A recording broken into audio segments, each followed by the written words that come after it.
Hi, I'm Emma Wall, and joining me today to talk about what next for dividends is Nick Hyatt. Hi, Nick. Good afternoon. So we talked earlier about where we are for income investors and the dividend table, and I thought now we'd talk about what next, give some people some light at the end of the tunnel. What should income investors be looking for to indicate when they might expect the dividends that have been cut and are being cut to return? At the risk of stating the obvious, I think the main trigger that we're going to see for dividends making return in the UK is the end of major lockdowns, both in the UK and internationally. At the moment, we've got a lot of uncertainty about what the long-term damage is going to be from the lockdowns in developed markets, what that means in terms of sales and ultimately what it means in terms of profits. Once we've got that clear understanding of that, that's when companies are able to say, we were overcautious. Actually, we have spare cash we can return to shareholders. That's the ideal outcome. We want them to have been overcautious. We want spare cash sitting there at the end of this. But not only are we talking about the certainty about what the impact of profits is, we're also talking about the point at which companies will no longer be requiring government support, whether that's through furlough schemes or through direct financial support in some industries.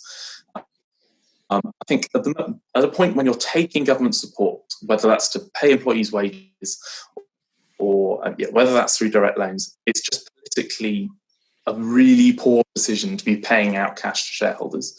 Even companies which might theoretically be able to do that are just not going to do it. It's just not politically astute in the current market. So once that process is through, actually those companies might then be in a position to start repaying cash out as dividends. The only other thing to bear in mind is that a lot of companies will come out of this with a lot of debt. Companies that have had to borrow to keep paying rent, to keep paying wage bills when sales have been very low. Actually, they're going to want to reduce the amount of debt on their balance sheets. And actually, I think probably companies will become more cautious after this. They're going to want to have less debt going forward than they did perhaps before, because although the lockdowns might be over, there's no guarantee we might not see something similar again in a second spike, outbreak of the virus, or indeed the dangers of pandemics more generally are probably definitely much more well understood now than they were before the current crisis. And are there any particular sectors where, because of the cyclical nature or the sensitivity to the economic restrictions that we're currently under, will also be the first to bounce back once those restrictions are lifted? Are there certain sectors where you think, yes, they've taken, the medicine now, but they may be among the first to recover and return to paying a dividend?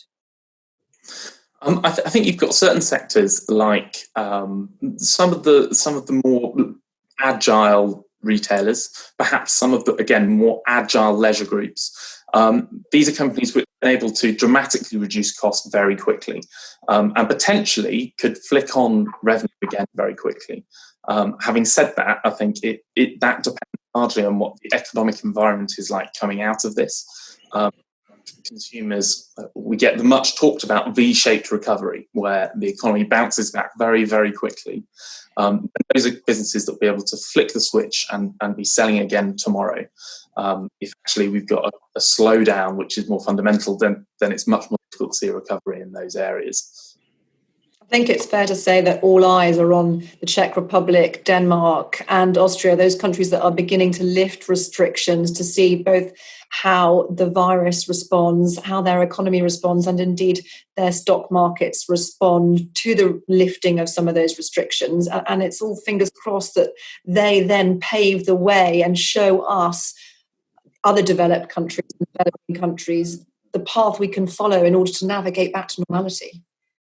Absolutely. I think if we see successful easings of lockdown with restrictions elsewhere in Europe, that will do wonders for confidence in both the economy and the stock market. Nick, thank you very much.